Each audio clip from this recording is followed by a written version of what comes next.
بسم الله الحمد لله والصلاة والسلام على سيدنا ونبينا وحبيبنا محمد وعلى آله وصحبه وبارك وسلم. نويت التعلم والتعليم والتذكر والتذكير والنفع والانتفاع والإفادة والاستفادة والحث على التمسك بكتاب الله عز وجل وسنة رسوله والدعاء إلى الهدى والدلالة على الخير ابتغاء وجه الله ومرضاته وقربه وثوابه سبحانه وتعالى، وصلى الله على سيدنا محمد وعلى آله وصحبه وبارك وسلم. ربي اشرح لي صدري ويسر لي أمري واحلل عقدة من لساني يفقه قولي. Assalamu alaikum wa rahmatullahi wa barakatuh to all our dear respected listeners and viewers from around the world. Alhamdulillah, on this beautiful day of Jumu'ah, on this beautiful month of Ramadan, in this beautiful set of fasting, in what is the final Jumu'ah of Ramadan, Allah subhanahu wa ta'ala has accepted us to hear the beautiful 99 names of His Rasul sallallahu alayhi wa sallam. And Allah subhanahu wa ta'ala has blessed us with the beautiful description of the Prophet sallallahu alayhi wa sallam, from which we pray that Allah grants us those qualities and grants us that sight in our dreams, in our heart, in our eyes, in this world and the next. Ameen ya Rabbal Alameen. As is the practice, before we enter into the Seerah, we have a short recap. Previously on the Seerah, we discussed those moments in the life of the Prophet ﷺ from the 5th year of Nubuwah, when the Prophet ﷺ is aged 45. And the Prophet ﷺ has such great difficulties and such persecution from the Quraysh. And we discussed that at this moment and time, the Prophet ﷺ had sent an initial group of Sahaba who had a very difficult journey to go to the king to ruler Najashi. And they entered there as refugees, and they were welcomed by this just ruler as honorable guests who had fled from the persecution in Mecca. And whilst this included many great Sahaba and even the daughter of the Prophet ﷺ, when the Quraysh came to hear of this, they were ultimately really angry that they had lost 100 civilians that they could have tortured. They had lost so many weak slaves that they could have tortured. They had lost so many of their rich, influential sons that they could have forced and made their life a misery and tried to take them away from Islam. Na'udhu billah. And when this happened, they had sent, like we said, that they kept the youth very close, and they made sure that the next generation of the youth tried to be affected by the same devilish nature of the leaders. And As ibn Wa'il, his son Amr ibn As, who was a friend of Najashi's, was commissioned, saying, this is your promotion, you have to go and make sure you convince Najashi, negotiate with him and bring these civilians back so we can torture them and imprison them. But no matter what he tried, he went, and with all his effort, Amr ibn As came back and he said, I couldn't do it. They ultimately, Sayyidina Jafar ibn Abi Talib radiallahu anhu, when he spoke out, Najashi said, no matter what happens, I'm not giving them up to you. And I've come back. My mission, I failed my mission. And this made them even more angry that not only have they lost these civilians, but now they can't even get them back. The mission also came to a fail. And on top of this, and when we discussed how Abu Jahl began to insult and revile the Messenger sallallahu alaihi wasallam, until Hamza ibn Abd al-Muttalib radiallahu anhu came and he powerfully warned Abu Jahl and the likes that don't you ever touch my nephew whilst I am on his religion. And he proclaimed the Shahada and the du'as of the Prophet sallallahu alaihi wasallam in the depths of those nights, in those moments of those pain, to Allah give strength to Islam by these strong individuals. Hamza ibn Abd al-Muttalib became one of the foremost of the leaders or one of the elders of those elite generation to become Muslim. And shortly after him, Sayyidina Umar ibn al-Khattab radiallahu anhu, who set out to try to kill the Messenger sallallahu alaihi wasallam, but Allah guided him and he came to the Prophet sallallahu alaihi wasallam as the Quran touched his heart, and he became a Muslim, and he went and declared it openly, and his open declaration of his Shahada, and with him and Sayyidina Hamza radiallahu anhu, Islam became so honored, the Ummah became so honored, that the Prophet sallallahu alaihi wasallam was so elated that the people started to echo their Shahadas through the streets of Makkah, and this came as an arrow as arching into the hearts of those kuffar that were hearing the sound of victory of Allah and His Rasul sallallahu alaihi wasallam, and their defeat and the defeat of Iblis, who was himself screaming, and Allah knows how they were in that pain.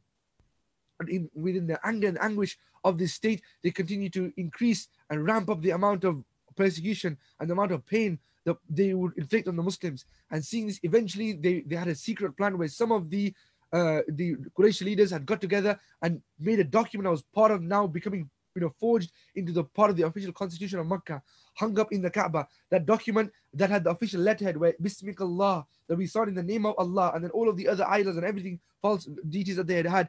This official letterhead of Quraysh, it was written by one of the scribes of Quraysh, Mansur ibn Ikrimah, and he had written this document that made it an ethnic cleansing, a form of genocide where all of the Muslims of Banu Hashim and Banu Muttalib, they could force their scope to say Banu Hashim and Banu Muttalib, and those who are Muslim from them and those who supported them and sympathized them would be boycotted and detained into a concentration camp.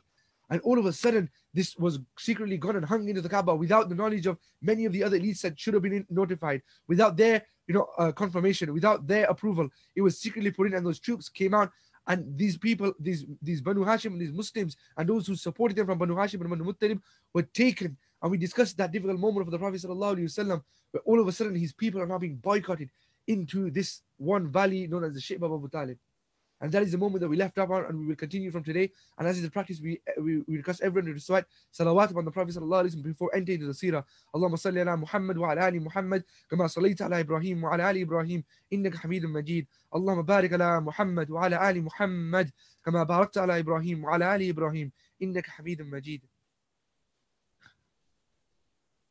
So now, as we say, as these dark clouds fall through in this dark, difficult day for the Muslims, and we enter back into the city of Makkah, where the persecution and the hatred is raining down upon them. And in this state, we don't know the exact situation at that moment, and we don't know the exact specifics based on what we can only speak based on what has been narrated to us, and the rest we have to try and understand. But just we have to try and picture this moment, because this period of the boycott is very often overlooked, because there aren't very detailed narrations regarding it. But we have to try and picture this moment, and we don't know the exact specifics. And I'm going to protect us from saying that which we don't know, or say attributing something that what didn't happen, or misquoting the Prophet sallallahu alaihi wasallam. Astaghfirullah, forgive us, and may Allah protect us from doing such. But we have to, from what we do know, and we have to try and picture this moment.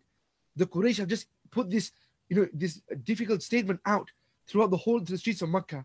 And now the Prophet ﷺ is in that difficult state where metaphorically he has to see those of his elders that are being forced to go into this boycott, into this concentration camp or so, from the Muslims, and those who voluntarily, because they sympathize with their family of Banu Hashim and Banu Muttalib, who weren't even Muslim, had to go because they were related and because they supported him sallallahu alaihi wasallam.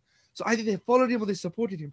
These elders had to go and force themselves in the most difficult time of their life into this concentration camp and into the worst of harshest of conditions. And likewise the youth and the innocent children that supported him or followed him, whose parents followed him sallallahu alaihi wasallam, had to go, and because of him sallallahu alaihi wasallam, they would have to be forced. He felt responsible for them, that because of supporting me, these people are being forced into such harsh conditions. The children are having to face such hunger, such difficult notions. And he sallallahu alaihi wasallam has to now see that his daughter Fatima radiallahu anha, that innocent young Fatima radiallahu anha, Kulthum radiallahu anha, Ali ibn Abi Talib, who's a teenager, these innocents have to go into these harsh conditions. And even though she doesn't have to, the wife of the Prophet sallallahu alaihi wasallam, Khadija radiallahu anha, knows that even though she's a part of these, and technically she can stay at home and still support the Prophet sallallahu alaihi wasallam outside, she knows that wherever the Muhammad sallallahu alaihi wasallam is, Khadija radiallahu anha is. Wherever my beloved is, that's where I am. Because for her, she could have been in the comfort of her home, but for her, home is where the heart is. And her heart was Muhammad sallallahu alaihi wasallam. She knew the true essence of that my home isn't these walls, it's not this house. My home is where my heart is. My heart is the Prophet sallallahu alaihi wasallam. That is where my home is. Wherever he is, Khadija is radiallahu anha. And this beautiful woman that would always support the Prophet sallallahu alaihi wasallam, that would take every pain, that would be taunted and hurt herself, but would take everything and never ever complain, because she was by the side of the Prophet sallallahu alaihi wasallam. No matter what happened, we're in this together till the end, till the very last breath. We're in this together. That was how much her heart loved the Prophet sallallahu alaihi wasallam. That was how she chose. Allah subhanahu wa ta'ala had chosen her. This blessed woman that would walk up mountains just to see the Prophet sallallahu alaihi wasallam, climb mountains in her 50s just to feed the Prophet sallallahu alaihi wasallam, that would place the blessed head of the Prophet sallallahu alaihi wasallam on her lap just to calm him, her eyes that would give solace to the Prophet sallallahu alaihi wasallam when he looked into them, her heart that would just be bursting with joy and happiness and strength for the Prophet sallallahu alaihi wasallam, her arms that would hold the Prophet sallallahu alaihi wasallam when he was unable to even speak and he was shivering sallallahu alaihi wasallam. That beloved woman who would leave everything and saying, no, this princess of Quraysh that has grown up in beauty and luxury and elegance will leave every luxury to go into this boycott and sleep on stones and on the ground in the harshest of conditions, only so that she could be with the Prophet sallallahu alaihi wasallam and say, till the last breath I will be with you, O my beloved sallallahu alaihi wasallam. And these are the moments that the Prophet sallallahu alaihi wasallam has to face as they are entered into this boycott. And the Prophet sallallahu alaihi wasallam is not 45, he's 47 at this moment. 47 years of age, almost 50 years of age, as they enter into this boycott in the 7th year of Nubuwah. From the 5th year to the 7th year, with absolute pain and anguish, day in, day out, eventually they are led into this boycott. And at this stage, we talked about how Sayyidah Khadija radiallahu anha used her nephew, Hakim ibn Hizam, to do whatever she could and depleted all of her wealth to get as much food and supplies into this boycott so she could go and feed as many of the Muslims. And she worked day and night in this age where she's in her 60s now. She's in her 60s, roughly about 62 years of age. In her 60s, she's this beautiful woman. The Prophet ﷺ is seeing her work day and night.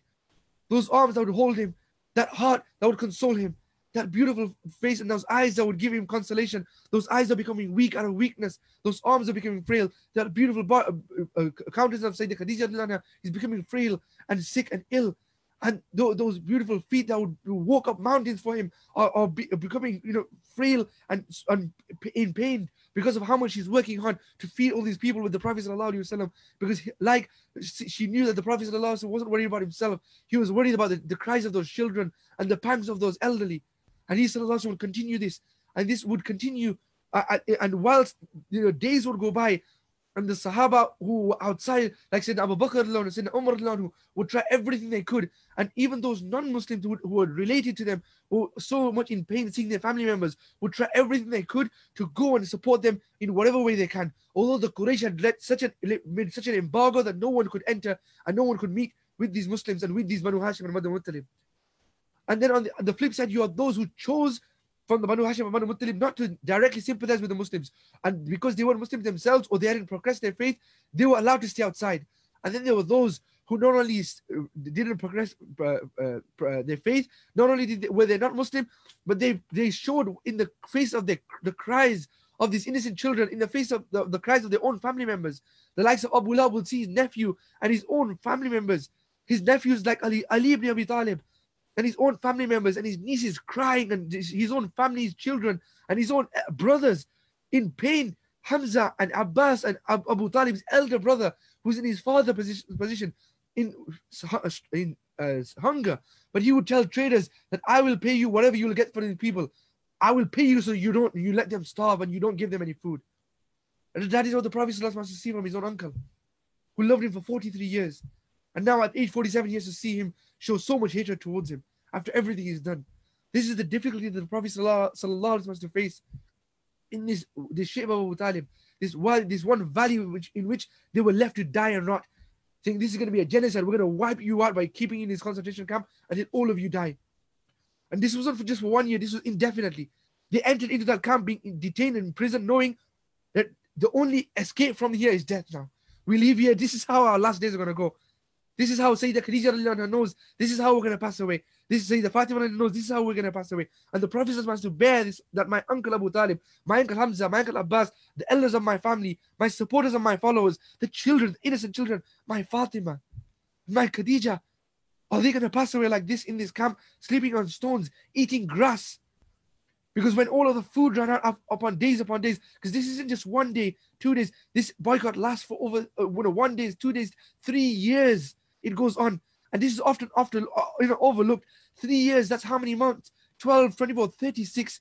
If we just counted 1, 2, 3, 4 months, 5 months, 6 months, 7 months, 8 months, 9 months, 10 months, 11 months, 12 months, 13 months, 14 months, 15 months, 16 months, 17 months, 18 months, 19 months, 20 months, 21 months, 22 months, 23 months, 24 months, 25 months, 26 months, 27 months, 28 months, 29 months, 30 months, 31 months, 32 months, 33 months, 34 months, 35 months, 36 months, and counting.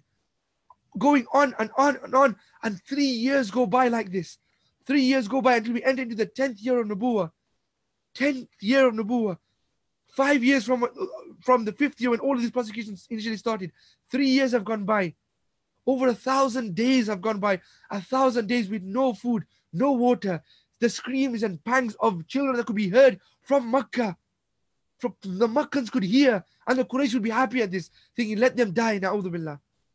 And the Prophet ﷺ had to spend day and day night crying to Allah subhanahu wa ta'ala, where not a second would go without hearing the cries of children, without hearing the death of elders, without hearing the pangs of the hunger and starvation and pain of the elders, without seeing the gradual 3-year progression of how weak and how ill Sayyidah Khadija has become, the most beloved of all to the Prophet ﷺ. He has to see that my love and my joy has become the one who I love more than myself, has become so ill and weak. My uncle, my father figure has become so ill and so weak. My Fatima, who the Prophet called my a part of himself, who he called a part of my own self, she has become at this innocent age. She's crying because she has to eat leaves. The associate leaves, they had to eat those leaves to survive. They had to pick grass up from the ground and eat them. And they had such starvation that Sayyidina Sa'd ibn Waqqas, one of the early Muslims, he narrates that one of the days in the darkness he had to go, and remember, there's no bathrooms. They're just an open desert.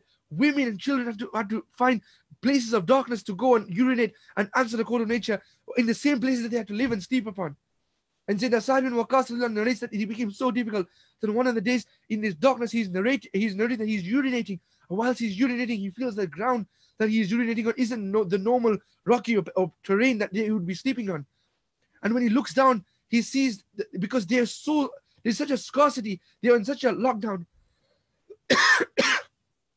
They have been detained to such a painful position that anything is unique and rare. So when he looks at and investigates what is this, he feels that the thing that he has just urinated on is actually a camel skin that had flown across and entered into their location. This is something edible, and this is something that isn't just grass, but he's just urinated upon it. But look at the desperation.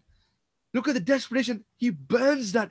He makes a fire with whatever he can. He burns that, and he forces, gulps down the ashes of that camel, that camel skin, that dead camel's hide that he's urinated upon because of the immense hunger and starvation and desperation that they were in. That is the difficulty that all of them went, and the greatest difficulty, the greatest starvation was that of the Prophet ﷺ. Because even when whatever small food in every few months, if one little scrap was smuggled in, he ﷺ would make sure that he was distributed to everyone else. But he would starve himself and he wouldn't eat. He would make sure everyone else would eat. And he ﷺ was becoming ill, looking at the constant pain of seeing those most beloved to him being in such pain. Sayyidah Khadija was becoming so ill in her 60s. The bones and her body that was becoming so ill, and her face, her blessed cheeks, her blessed eyes that gave solace to the Prophet ﷺ were becoming so painful to look at because of how ill she was becoming. She was withering herself away, trying to serve the people and trying to support the Prophet ﷺ with every last breath of hers. And say that Abu Talib, the uncle of the Prophet ﷺ, tries his best as much as he can to support his nephew voluntarily. Because they remember those people who hadn't proclaimed their faith didn't have to be there, but they chose to be there. And there were many of those who stood by the Prophet ﷺ, stood by their relatives. And like these 3 years go by until days upon days comes, and this pain is unbearable, and the Prophet ﷺ cannot bear the pain of 3 years of these children crying, 3 years of people dying, 3 years of death, pain, famine, hunger, 3 years of seeing people who are in the grace of their youth becoming ill and frail, losing all of their health, 3 years of the elderly becoming people who are just on their deathbeds, 3 years of those most beloved to him, seeing the illness on Sayyidah Fatima and Sayyidah Kulthum, Sayyidina Ali, and seeing the illness of his blessed beloved wife, Sayyidah Khadija. That woman who the body of that woman, and we have to look at these words, because the Prophet ﷺ, when he spoke about Sayyidah Khadija, what did he say? How important was she? He said when he spoke about her that when the world defiled me, she supported me. When the world called me a liar, she believed in me. She confirmed the truth of my message. When everyone disbelieved in me, she believed in me. When everyone forsook me, she supported me. She stood by my side. And Allah gave me children through her. And these marriages go on. So when the world went against me, she was by my side. Meaning when everyone else wasn't there, she was still there. Radiallahu anha. And look at the words, Ruziktu hubbaha. I was nourished by her love. Ruziktu, rizq, is what we are sustained by, what we are nourished by, the food that we eat, the clothes that we wear, the air that sustains us, the wealth that we live by. All of those things is rizq. That with every asset, everything that we need to sustain and our life is sustained by and nourished by. That nourishment is rizq. The Prophet ﷺ calls the love of Sayyidah Khadija his rizq. Saying, Ruziktu hubbaha, her love, I was nourished, I was sustained by her love. Almost like saying I was kept alive by her love. Radiallahu anha. That is our beloved Sayyidah Khadija. And in other words, the one whose love nourishes and sustains me. My body is sustained by her love. Her body is the one that is becoming frail and bony because of how much love she is giving to me by staying in this boycott. That is what we are learning from these painful words that the Prophet ﷺ narrates about the love of Sayyidah Khadija radiallahu anha.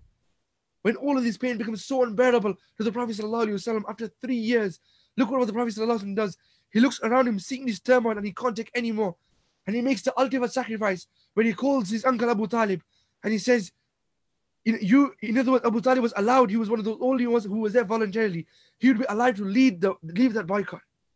He says, look, go to the Quraysh and give them a message from me and tell them that I have a message for you.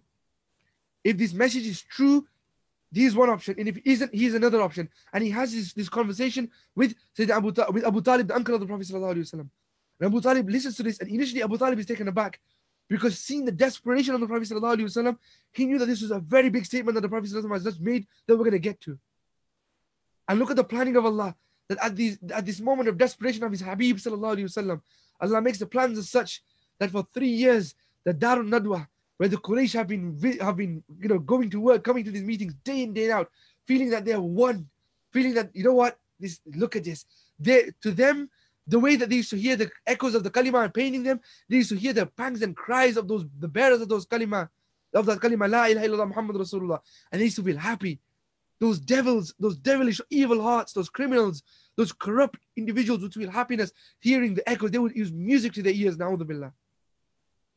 And those 3 years of happiness, whilst they are celebrating with wine and women and whatever in this Darul Nadwa, 3 years of happiness for them. So, let them all rot. Eventually, there'll be none of them left. Abu Talib comes, and just as he is coming, there's a group of Quraysh leaders who Allah instills it in their heart that we can't bear the pain and angst. Although it was as though those du'as and that desperation of the heart of the Rasul went up to the heavens, and Allah made it shower back down until it shook the hearts of those Quraysh. And they stood up, and Allah made them go and surround the Darul Nadwa and say to Abu Jahl and the likes, saying, this accord that you have done is inhumane, and we can't bear to hear the cries of our family members anymore, of our fellow clansmen.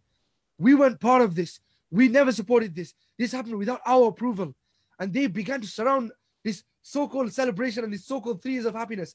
They start to put a spanner in the works. And Abu Jahl stands up and starts to angrily debate with them, saying, no, these are allegations. It's what's done is done. No, nothing will happen to this accord. It will always remain where it is.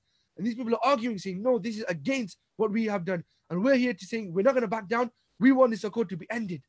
And Abu Jahl stands up and says, you know what? Over his dead body. Whatever can happen, no matter what happens, he says this heavenly accord that is in the name of Allah will never ever be tarnished. That will continue, in other words, until they all die and rot. And no matter what happens, they're not going to stop it.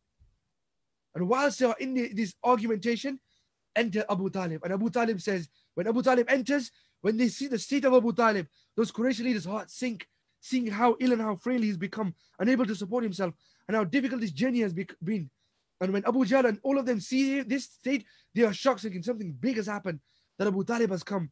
And at this climactic moment, Abu Talib, with grasping his breath in this frail, painful state, says to them to listen to him carefully, saying, my nephew has made a statement. And all of these people at this moment are shocked, and they're waiting to hear what's going on. And likewise, we want to know what's happened. What has the Prophet ﷺ said? What was that in this state of desperation? What has he ﷺ done? He ﷺ at that moment, that now is going to be revealed. He says to Abu Jahl and all of the cronies of Quraysh, saying, my nephew has made a statement. And he said, my uncle passed this message on from me. If my message to Quraysh is true, then they have to give me what we want, and they have to free my people. They have to free us, and they have to end this boycott. They have to free every last person, those who have supported me, those who have followed me, and they have to lift this embargo and let every one of us return to our homes. And Abu Jahl looks and laughs and says, what? Absurd. They're never going to listen to this. And they know that no matter, the Prophet knows that they won't just listen to this statement. If they had any one scrap of decency in them, they would have done it themselves in these 3 years. The cries would have been enough. But look what the Prophet says. He says, Abu Talib says, look, wait, hold on. He said, if this statement is untrue, in other words, if what my nephew is about to tell you, if his statement is untrue, then you can take my nephew and you can kill him. In other words, the Prophet in his moment of desperation, he gets ready to sacrifice himself, the ultimate hero, the ultimate champion of the people. Look at the amount of love that he had after starving and sacrificing everything for them. He can't take anymore, and he says, look, for the sake of my Khadija, in other words, for the sake of my Fatima, for the sake of my uncles, for the sake of my family, for the sake of my followers, for the sake of my supporters, for the sake of these innocent children, for the sake of all of these people, I am ready to put my life on the line. I'm putting myself I'm putting my neck on the line, and I'm offering myself up to you. Take me, kill me, do whatever you want. I will offer myself up to you open-handed. You can take me and kill me if my statement is false. But if my statement is true, then my people must be freed. And the Prophet ﷺ risks his entire, says, look, I sacrifice myself, but if I am wrong, but if I am true, then all of the people are free. They'll get to go. And this moment, Abu Jahl's eyes light up and he stands up and says, deal, what's this statement? And when he hears this statement, he's even more overjoyed because the Prophet ﷺ tells him about a secret regarding something that just happened inside the four walls of the Kaaba. The Kaaba, that was the most heavily guarded building, the most heavily guarded structure in the whole of Makkah, in the capital city of the whole of the Arabian Peninsula. One of the most heavily guarded structures in the world at that time, where even the leaders of Quraysh couldn't, even the most influential people couldn't go, even the Qurayshi leaders themselves couldn't go unless those people who had the keys and those people who only had the restricted access to that part of the Kaaba. And then furthermore, the Prophet ﷺ is talking about the most secure building, but one of the most secure locations of the most secure building one of the most secure buildings in the world, saying regarding the piece of where the constitutions are held, where all of the constitutions and all of the documents are hung in the Kaaba, and where that exact document that no one knew about, that secret document that was placed within the Kaaba secretly, forged and placed on the official letterhead, that started off with the words Bismika Allah, and then all of the other idols' names, that said that this would be a boycott of Banu Muttalib and Banu Hashim, and all of the supporters and followers of the Prophet ﷺ, that all of them would be put to this painful torture and this painful boycott. Regarding that, the Prophet ﷺ makes a statement regarding something that just occurred there. And when Abu Jahl hears this, he stands up, and the cronies of Quraysh stand up saying, this is a no-brainer. There's no way any of us knows what's going on in there. There's no way any free person of Makkah knows what's going on there, let alone someone who is in the boycott for 3 years. There's no way possible they know or anyone knows besides us what is exactly happening at that moment in the Kaaba. And even we don't know because we're not there.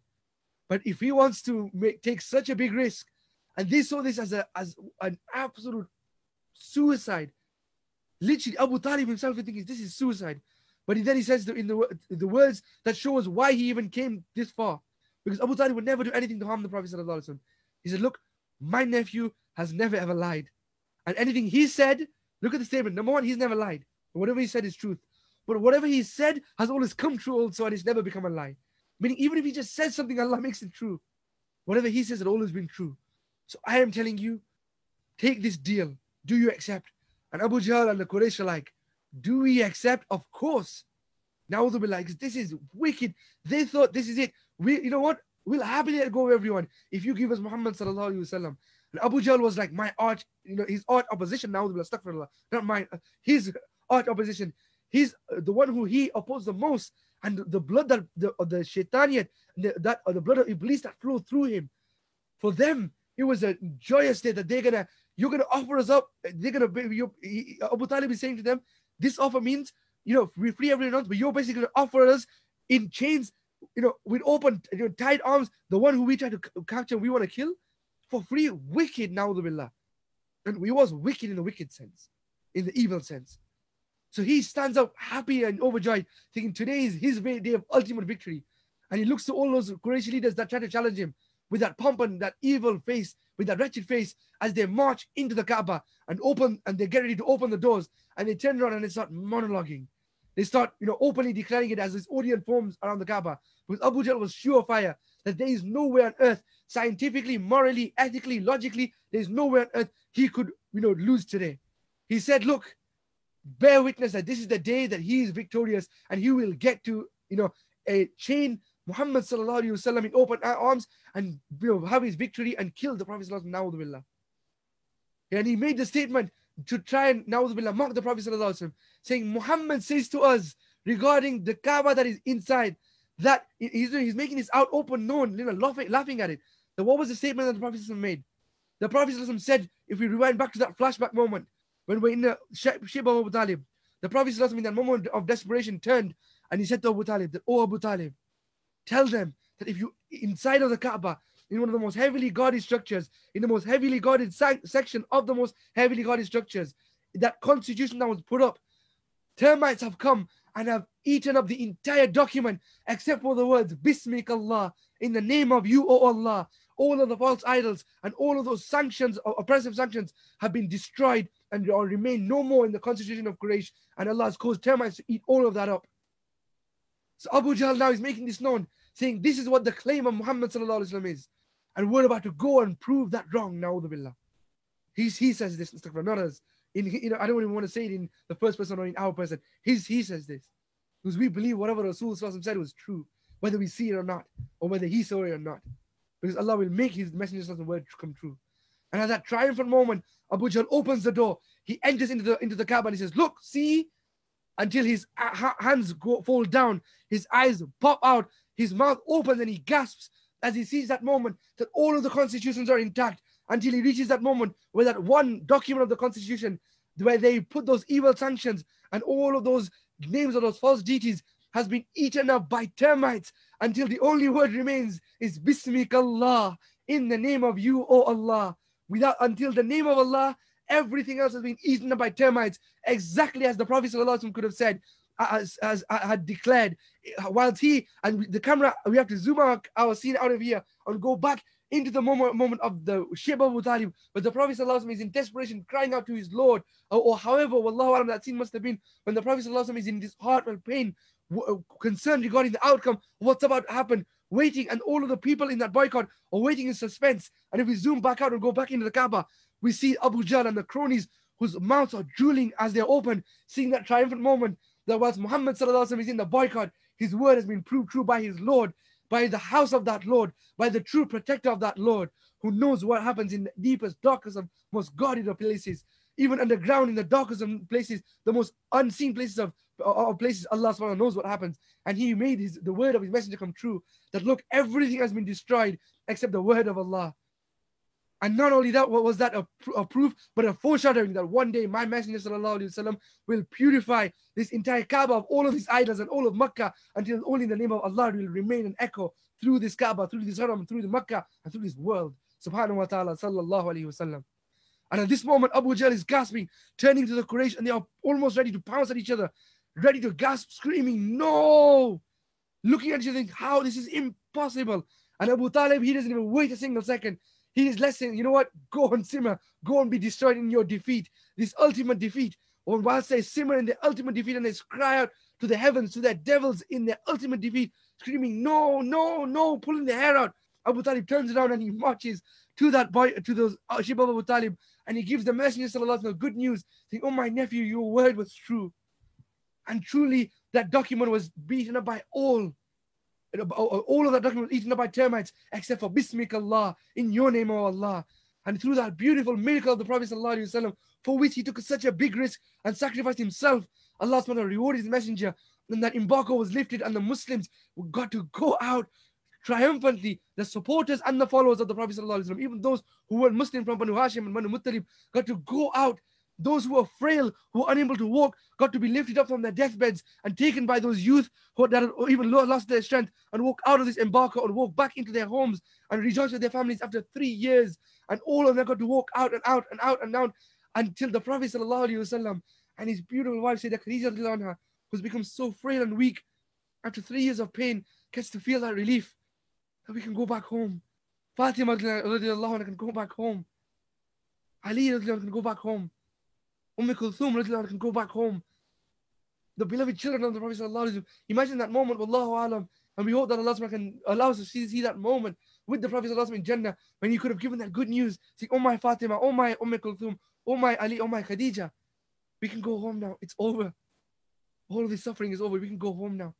And he would have entered into that beautiful home with his beautiful wife, Sayyidah Khadija radhiyallahu anha, supporting her and her supporting him each together, sallallahu radhiyallahu anha, coming home to Zayd ibn Haritha with Fatima radhiyallahu anha, Ali ibn Abi Talib, and Kulthum radhiyallahu anha, Sayyidina radhiyallahu anha, who enters into the beautiful home once again after 3 years of eating grass and eating leaves, and 3 years of stomach aches, 3 years of pain, 3 years of sleeping on stones. They get to come home to their beds, to their homes, and enter in as a family together, completely malnutrition, completely pained, completely withered away in his pain.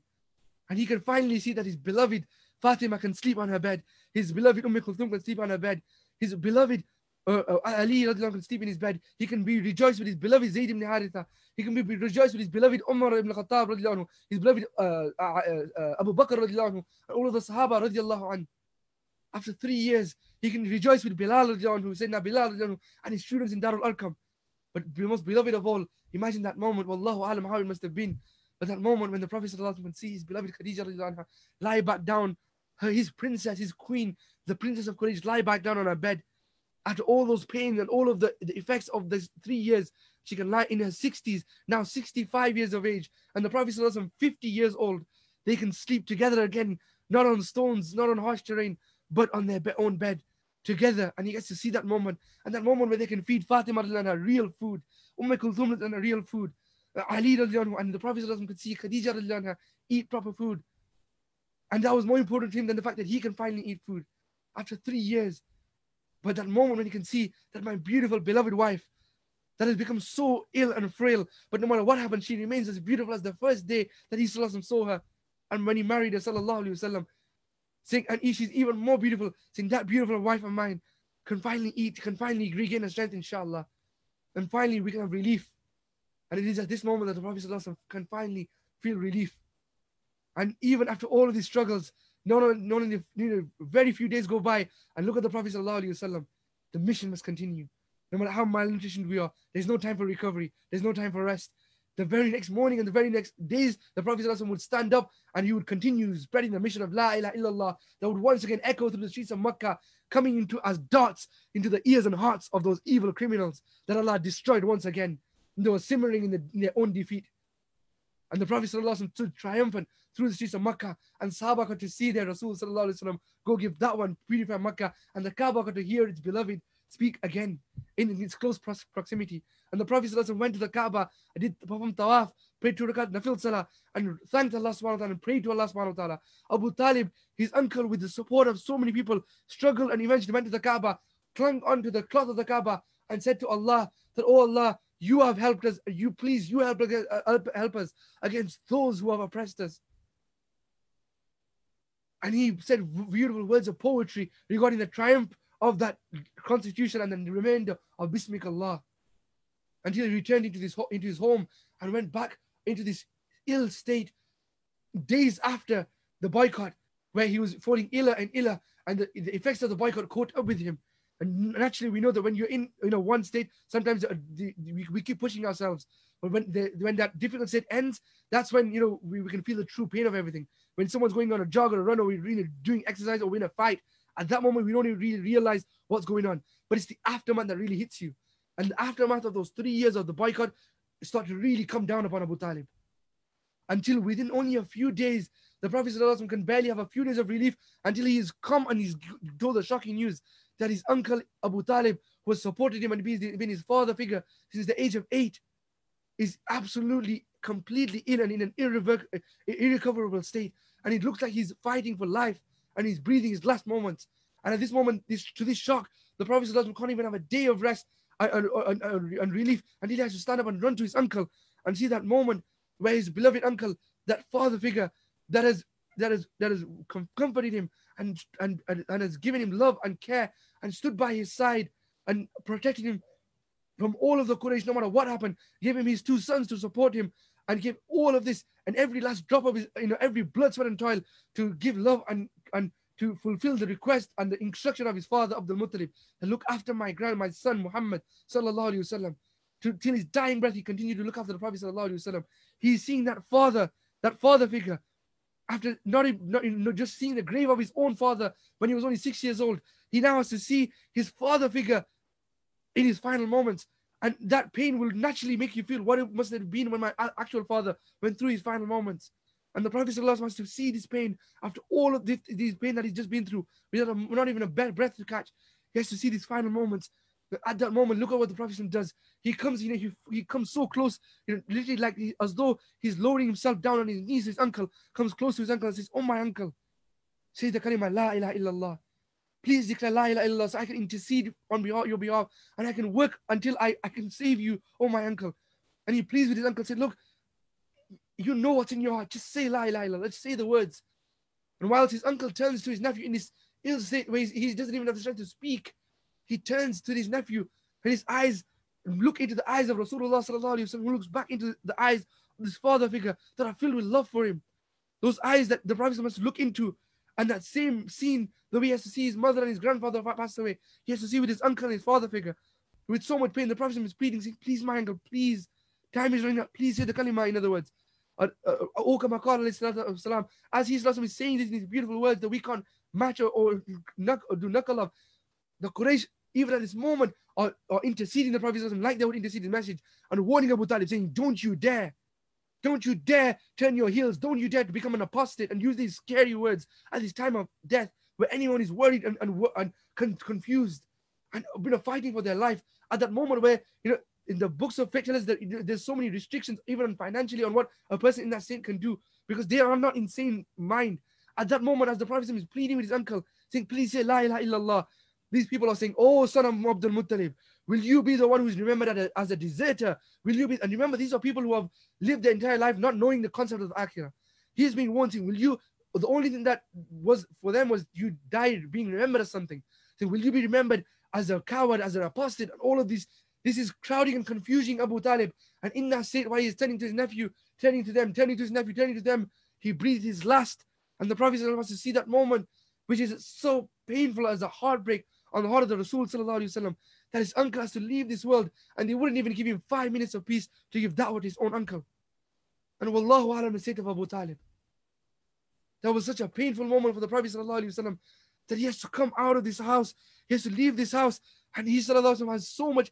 This moment is so hard as Allah revealed verses of the Quran, and those verses illustrate how painful this moment was for the Prophet sallallahu alaihi wasallam, and how much he loved Abu Talib, how much love he had for his father figure.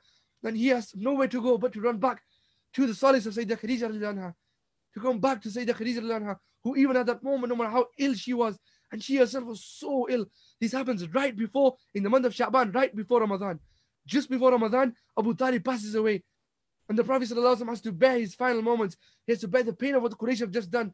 He has to bear his janazah, and he has to bear the burial in that ground of Jannatul Ma'ala, after seeing his grandfather pass away and being buried there, after seeing his son Qasim radiallahu anhu being buried there, after seeing Abdullah radiallahu anhu being buried there. He has to now see his father figure. After seeing the grave of his father at 6 years old and that image never leaving him, he has to see the grave of his uncle, his father figure, since the age of 18, from 8 to 18, to 28, to 38, to 48. 42 years. 42 years he's seen his uncle and been loved by this uncle and been cared by his uncle. And now he has to see these 42 years of a father figure being buried into the ground with all of the other graves that have took a part of his heart with him because of how much he loved him, sallallahu alaihi wasallam. Breaking his heart each time, returning back to none other than the one who would always give him that love, Sayyidah Khadija radiallahu anha. When he comes home, he has to see that on top of this pain, Sayyidah Khadija radiallahu anha tries her best to console the Prophet sallallahu alaihi wasallam, but he can't bear but see that the same effects of the boycott that had harmed his uncle to death, those same effects are harming his beloved wife. That is the only person left in this world for him. His whole heart and joy, the most beloved person to him, Sayyidah Khadija radiallahu anha, he's falling more and more ill and being more and more affected, and she's facing the aftermath of this boycott that has been so painful. And this is why we see how everyone was affected by the boycott, but no one was affected as much as the Prophet sallallahu alaihi wasallam, and how much harm and pain that inflicted upon our Rasul sallallahu alaihi wasallam, these evil people of Quraysh, that eventually the Prophet sallallahu alaihi wasallam has to see even this day, until the Prophet sallallahu alaihi wasallam has to nurse and care and look after Hazrat Khadija as much as he can, but still go out in the day worried about her, trying to give da'wah for the Prophet to the people of Makkah, and to still continue saying La ilaha illallah, still going strong. Even when his heart is broken, he will cry in his low to tahajjud and continue going on. Even when his support, his rock has become weak, radiallahu anha, he has to continue saying La ilaha illallah with a teared heart, with a broken heart, sallallahu alayhi wasallam. Look at how much our Rasul went through. And it is at this moment that he continues the streets of Makkah. And even at that moment, our mother, radiallahu anha, look how much she loved the Prophet sallallahu alaihi wasallam. Even at that moment, she stands up when she's unable to stand, and she worries, saying, has my Muhammad sallallahu alaihi wasallam eaten? What if he hasn't eaten? And she cooks in that state. She prepares a meal for that state, in that state, and she packs it up, she prepares it, and she walks out of a house in that state where she can barely stand, in that frail state. She walks out trying to find the Prophet sallallahu alaihi wasallam, saying, where is my beloved? Has he eaten? I want to feed my beloved sallallahu alaihi wasallam. My husband, my Muhammad sallallahu alaihi wasallam. Has my beloved eaten? And she's walking down in the street trying to approach Muhammad sallallahu alaihi wasallam. And as she comes close to the Prophet sallallahu alaihi wasallam, look at how Allah subhanahu wa ta'ala honors her. Allah subhanahu wa ta'ala sends Jibreel alayhi salam down and tells Jibreel alayhi salam to tell the Prophet sallallahu alaihi wasallam, saying, Khadija radiallahu anha is approaching you. Khadija radiallahu anha is approaching you with some food she's prepared for you. Look, Jibreel alayhi salam mentions that food. Say, look, in other words, Allah has highlighted and Jibreel alayhi salam has highlighted that food that is so beloved. Look, with so much love, she's cooked that meal for you, for her beloved husband, from her beloved heart, sallallahu alaihi wasallam. She's so worried about you even now, even when she's ill herself. It doesn't matter what happens to Khadija. Only thing that matters is what happens to my Muhammad sallallahu alaihi wasallam. That is the heart of Khadija radiallahu anha, nourished by her love, as the Prophet says. It wasn't the food, it was the love that was in that food, the care and the tears in that food. They know, has my beloved eaten? And as she approaches with so much love, Jibreel Islam says, tell Sayyidah Khadija radiallahu anha that Allah has given glad tidings of her place in Jannah. While she's still alive, Allah has guaranteed her Jannah. And Allah has said that in Jannah there will be a place for you where there will be no pain for you, where you can rest. Oh my Khadija radiallahu anha, you can rest there. There will be a place for you in Jannah where there will be nothing but peace, no pain, no fatigue, no tiredness. You've done enough. You've worked hard enough, my Khadija, in other words. I will guarantee you that only rest will be for you in Jannah. I have made a place for you where only rest and happiness will come to you, O my Khadija. Because of how much you've tired yourself out from my beloved sallallahu alaihi wasallam, for my message. I chose you for this and you fulfill that. And I promise you that for what you've done for me, Allah is giving this message through Jibreel Islam, in other words, that in other words, for what you've done for me, I promise you, for every pain you've given, I'm going to give you relief and just absolute calm. In other words, even Allah was illustrating to us and to the Prophet ﷺ how much he's been through, radiallahu anhu, for the Prophet ﷺ. And then Jibreel Islam says, then give her salam from Allah subhanahu wa ta'ala. We say assalamu alaikum to each. Say, Allah says, give my salam upon my Khadija radiallahu anha. And Jibreel Islam says, please give my salam to Khadija radiallahu anha. Until the Prophet turns and sees the Prophet sees Khadija radiallahu anha standing in front of him with always that beautiful, loving countenance, saying, I brought food for you, my beloved. Won't you eat something?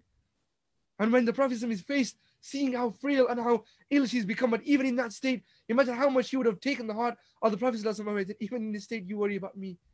Even in this state, look at how much love the Prophet would have just had to stare at.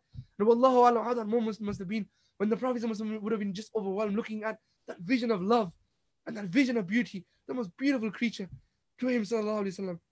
Look how much love you come to me with, oh my Khadija radiallahu anha. And how much they must have eaten together in that beautiful meal that was mentioned by Jibreel Islam and in the heavens. That was highlighted by Allah subhanahu wa ta'ala as they shared that beautiful meal together with so much muhabbat. And the Prophet told Khadija radiallahu anha about what happened and said, look, Allah gives his salams upon you. And Jibreel Islam gives his salam upon you. And they shared that beautiful moment, that emotional moment for Sayyidah Khadija radiallahu anha. And as they would go and eventually meet back at home in their beautiful home together, and days would go by until Sayyidah Khadija radiallahu anha would become more and more ill, and the Prophet would continue worrying about her, continue making dua for her, until that painful day would come, where the Prophet would notice that the condition of Khadija radiallahu anha isn't getting any better. And Sayyidah Fatima radiallahu anha and Sayyidah Kulthum radiallahu anha is noticing that Sayyidah Khadija radiallahu anha is falling more and more ill, and she is falling weaker and weaker. And in this age of 65, she's barely able to stand. And she reaches that moment where they are fearing for her life. And you have to imagine the du'as that the Prophet would have to make at that moment, the worries in the heart of the Prophet sallallahu alaihi wasallam. So after 3 years of a boycott, after doing everything that he's been through, after losing everything that he's lost, after losing his uncle, they enter into this beautiful month of Ramadan. And in the first 10 days of this beautiful month of Ramadan, days go by, and 1 day, 2 days, 3 days, 4th of Ramadan, 5th of Ramadan, and the condition of Sayyidah Khadija radiallahu anha is getting worse and worse and worse, until, based on different riwayat, as we get to the 9th of Ramadan, she's extremely ill.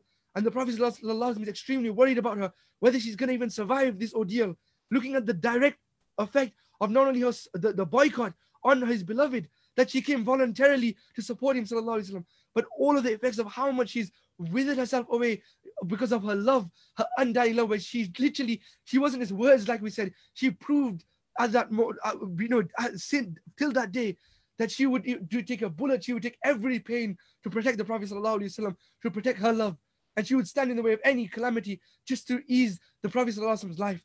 That's how much she would give her life for the Prophet sallallahu alaihi wasallam, because she truly did give her life for the Rasul sallallahu alaihi wasallam. Our mother radiallahu anha, may Allah reward in the best, until she reaches that 10th day of Ramadan, and the Prophet sallallahu alaihi wasallam sees, and Fatima radiallahu anha sees, Kulthum radiallahu anha, Zainab radiallahu anha, the daughter of the Prophet sallallahu alaihi wasallam, all around, and they have to see that moment when they have tears in their eyes, looking at whether Sayyidah Khadija radiallahu anha is even going to breathe anymore. And when she enters into the state where they know she's in her final moments, and the Prophet sallallahu alaihi wasallam has to look to the love of his life, look into those eyes that gave him solace, that remember that in this same house I came 10 years ago, shivering, and I looked into the same eyes that are looking upon me today, unable to say any words, struggling to say words, and I looked into the same eyes when I couldn't say anything, and these eyes comforted me, and these words comforted me.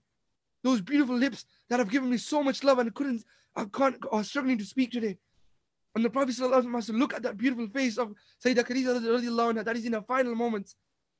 And look, this is a moment where the Prophet sallallahu alaihi wasallam will naturally be in such pain, because this is the same face, this is the same beautiful face, and this is the same painful face that he would have to see of his uncle Abu Talib just days ago. The same face of his beloved son Abdullah radiallahu anhu that has passed away in his arms. The same face of Sayyidina Qasim radiallahu anhu that passed away will be in front of him. And the same face of his mother at the age of 6. The way his mother would have looked with her beautiful eyes when she said, "Oh my son, I will pass away, and I will pass away. وَذِكْرِي back, but my remembrance will remain because of you, my beloved. Because of how great you are, I will pass away, but the world will remember me." That beautiful, naturally, those flashbacks would have come back to the Prophet ﷺ as he looks into the face of the beautiful woman that gave him solace, the face that allowed him to cope with the pain of losing his mother, with that flashback of his mother, with the flashback of Sayyidina Qasim radiallahu anhu, with the flashback of Sayyidina Abdullah radiallahu anhu, with the flashback of his uncle Abdul Muttalib, and with the flashback of his grandfather rather, and his uncle Abu Talib just days ago. After all of those pains, he has to look at this one solace, the most beautiful and comforting face, the most beautiful and comforting eyes, the eyes and the face that give him the utmost amount of love, looking at him in those final moments as life is escaping from her body. And he has to look towards the pieces of his heart, Sayyidah Fatima radiallahu anha, Sayyidah Kulthum, Sayyidah Zainab, and all of his children, as they surround this house of happiness, as it turns into such a painful moment where the house that was always a solace of happiness loses the source of its life and happiness for the Prophet sallallahu alaihi wasallam. That was Sayyidah Khadija radiallahu anha. And as that house becomes dimmer and dimmer and dimmer, the Prophet sallallahu alaihi wasallam looks at that beautiful face one last time as the last breath of Sayyidah Khadija radiallahu anha leaves, whilst her eyes look into the eyes of the Prophet sallallahu alaihi wasallam. While looking to each other's eyes, the love of the Prophet's life, her breath leaves her beating heart, that heart that was beating for the Prophet sallallahu alaihi wasallam and for Allah subhanahu wa ta'ala, beats its final moment with the name of La ilaha illallah Muhammad Rasulullah, as that final breath escapes, looking into the eyes of the Prophet sallallahu alaihi wasallam. And as the tears of the Prophet sallallahu alaihi wasallam erupt, and the tears of Sayyidah Fatima radiallahu anha, and Sayyidah Zainab and Sayyidah Kulthum radiallahu anha all erupt into that house, and as that beautiful light of Sayyidah Khadija radiallahu anha dims in that beautiful home, the Prophet sallallahu alaihi wasallam loses the love of his life, and he has to say goodbye to the one woman who supported him when the world went against him. When the world went against him, she supported him. When everyone called him a liar, she said, "You are truthful." When the world forsook him, she supported him with every last penny and every last breath and every last heartbeat. She gave him every last ounce of the love that she could. She lived for him, sallallahu alaihi wasallam.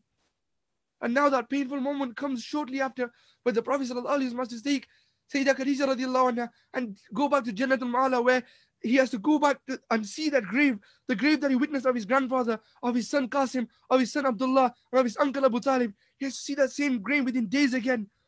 And he has to go back into that grave. And he has to hold in his arms the one who held him in his arms when he ran back after Nabuwa. And he ran back every time he was worried. Those arms that he would run to. Today, that she is a corpse. She is a beautiful janazah in his arms. And he gets to hold her one last time in his arms as he lowers his beloved, the love of his life, his heart in that grave. And he doesn't have the heart to be asked to come out of that grave, leaving her And how hard it must have been for our Prophet ﷺ to let go of his arms and let go of embracing his beloved, radiallahu anha, our mother, radiallahu anha. May her soul rest in peace. May Allah grant her the utmost peace and the utmost reward in her grave and in Jannah for everything she did for the Prophet ﷺ. For every tea and every pinch she took for our Prophet ﷺ. And our Prophet ﷺ must leave that grave and just look at the one who used to always smile at him, unable to move, unable to breathe, unable to respond to him. And then he has to see soil being thrown upon that beautiful body of Sayyidah Khadija radiallahu anha, after witnessing the grave of his own mother, after seeing the burial of his own grandfather, after seeing the burying his own son, Qasim radiallahu anhu, after burying his own son, Abdullah radiallahu anhu, after seeing his own uncle, he has to bury the love of his life and see her grave, a place that he was never forget till the end of his life, sallallahu alayhi wasallam. They would always, no matter how far he walked away from that grave, his heart would always remain there, sallallahu alayhi wasallam, as we're going to see in the future. And he has to come back to that home where that home is dim now. He can't come home to Khadija radiallahu anha. He has to come home to see Fatima radiallahu anha, an innocent daughter, a small child that has just lost her mother. Ali ibn Abi Talib that lost that woman that loved him like a mother and raised him like a mother. Zayd ibn Haritha that loved the one who knows that this woman freed me and protected me and brought me to the Prophet sallallahu alaihi wasallam. Sayyidina Kulthum has lost that mother. Sayyidina Zainab has lost that mother. The mother whose beautiful necklace that was gifted to her on her wedding, that beautiful Khadija radiallahu anha took off her own necklace and gave it to her beautiful daughter Zainab radiallahu anha, saying, "Oh my daughter, here's my gift to you." And she held onto that necklace that was a sign of her mother's love on her neck that she wore. And that she had, Allah, how painful those scenes, how they exactly must they have been. We don't know the exact specifics, but wallahu, how they must have been. And at that moment, we also have Ruqayya radiallahu anha, our beloved, the daughter of the Prophet sallallahu alaihi wasallam, who is in the lands of Najashi, not even knowing how difficult the 3 years have gone by for her father and her mother, not even knowing that her mother has breathed the last and her mother has passed away, radiallahu anha. She doesn't even know. And she's in the lands of Najashi. And coming back to Makkah, this home that has become so dimly lit, that has the tears of the Prophet ﷺ, is filled with so much pain, that the Sahaba say that at this moment, the Prophet ﷺ felt so much pain that the Sahaba narrate, saying Ammar ibn Yasir and many of the Sahaba narrate how painful it was, saying they could walk, they could hear from outside, they could hear how painfully the Prophet ﷺ would cry, missing Khadija radiallahu anha, and how Fatima radiallahu anha would cry, and the Prophet ﷺ, on top of the pain of Khadija radiallahu anha, we know how much he loved his youngest daughter, his youngest child, that he called a part of me. When she is crying, a young girl is crying, losing a mother, radiallahu anha, and the Prophet is crying, losing the love of his life. And he's crying so painfully that the Sahaba are saying they were crying from outside, hearing the pain of the Prophet ﷺ days upon days, until they said, we don't think the Prophet ﷺ is going to survive. They would fear that the Prophet ﷺ would pass away because of how strong this pain was, until the Prophet ﷺ called this year Amul Huzn, the year of grief, the year of pain, the year of sorrow, the year of heartbreak, the year he lost his beloved, the love of his life, radiallahu anha. And his pain became so strong day in, day out, that the Prophet ﷺ couldn't bear anymore. But even at this moment, the mission must continue. He doesn't have the heart to go outside and even do his work without Sayyidah Khadija radiallahu anha. Because the moment he steps outside, who's there? Those same evil, corrupt leaders that even at this moment wouldn't spare a breath for the Prophet ﷺ. They wouldn't even cut him slack at that moment. Even at that moment, they would come and taunt the Prophet ﷺ. And the Prophet ﷺ would go out and they would treat him so harshly that they would take dust and cast it upon the Prophet ﷺ. They would spit in that face, that beautiful face of the Prophet ﷺ that was crying with those heart, that was crying because of the pain of losing the love of his life, radiallahu anha, because of losing Sayyidah Khadija radiallahu anha. They would spit on that face, sallallahu alayhi wasallam. They would throw dust upon that face, sallallahu alayhi wasallam. And he would have to come back home. But what's missing? There's no Khadija radiallahu anha to wipe my forehead today. There's no Khadija to tell me it's going to be okay. There's no longer her eyes to look into. There's no longer her to look and say, look what they've done to me. And it is at this moment that Zainab radiallahu anha would come and she would take with her tears, the daughters of the Prophet would come and full show that they were truly the daughters of our mother. They would come and they would wipe the forehead of their father with so much love, showing that they are true images and true memoirs of Khadija radiallahu anha, our mother radiallahu anha. Those are the beautiful daughters of the Prophet sallallahu alaihi wasallam. And this pain went on until Makkah became unbearable, because this was a Makkah that was without Khadija radiallahu anha. And Makkah without Khadija radiallahu anha was unbearable for the Prophet sallallahu alaihi wasallam. Such that for the first time, the Prophet sallallahu alaihi wasallam is in such a state that he can't bear staying in Makkah anymore. He can't bear staying in Makkah, and it becomes so difficult for him that eventually he reaches a state where the Sahaba say he couldn't take anymore. We thought he's going to pass away. And at this moment, when the Quraysh would come and harm him, when he would come home with dust on his forehead and spit on his face, we would say to the Prophet sallallahu alaihi wasallam that, Ya Rasulullah, we can't take them. At this moment, they are treating you like this. Why won't you curse them? Why don't you curse them for what and get Allah to destroy them? At that moment, with all of the pain of this dust and spit, the Prophet would, even at that moment, he'd say, I won't curse them. Because Allah hasn't sent me as a curser. But he's to rahmatan. I have been sent as a mercy, not as a curser.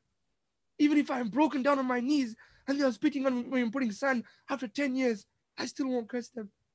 Because that's not what Allah sent me for. I've not been sent as a curser. Boy to rahmatan. I've been sent as a mercy. And that embodiment of mercy, his heart was broken so much that the Sahaba say that not only did we fear he couldn't live anymore, we knew he couldn't live in Makkah anymore. And eventually, for the first time in his life, the Prophet stands up and he can't bear to be in Makkah. So he can't bear to be in Makkah, that those walls and those streets that remind him only of Khadija radiallahu anha and the pain that is amongst him. He stands up, and we know that when someone, we lose a loved one, we go into pain, we either sink ourselves into our work or we try everything we can to distract ourselves. And no matter how hard the Prophet tried to sink himself into his mission, he couldn't distract himself from the walls and the ground that would remember and the home that would remind him of Khadija radiallahu anha and those people that constantly give him pain. That became so painful that the Prophet left Makkah. For the first time he left, he wasn't left, rather he was forced. They made it so painful for him and so unbearable that they forced the Prophet out of Makkah. And it shows that the Prophet was struggling to bear this without Khadija radiallahu anha. And Allah showed us and the Prophet how integral and how important a piece Sayyidah Khadija radiallahu anha was to the heart of the Prophet sallallahu alaihi wasallam, that without her he became in such a state that he left Makkah. The Quraysh was celebrating that they finally managed to get the Prophet to leave out of Makkah. Until the Prophet leaves Makkah with tears and pain in his eyes, he marches out of Makkah and he marches, and he drowns himself in his mission, and he just walks and walks, giving da'wah to every strange and unknown passerby that he could find in his path, until he walks until he reaches a town nearby Makkah known as Ta'if. And it takes him a few days, and who follows with him? His beloved Zayd ibn Haritha.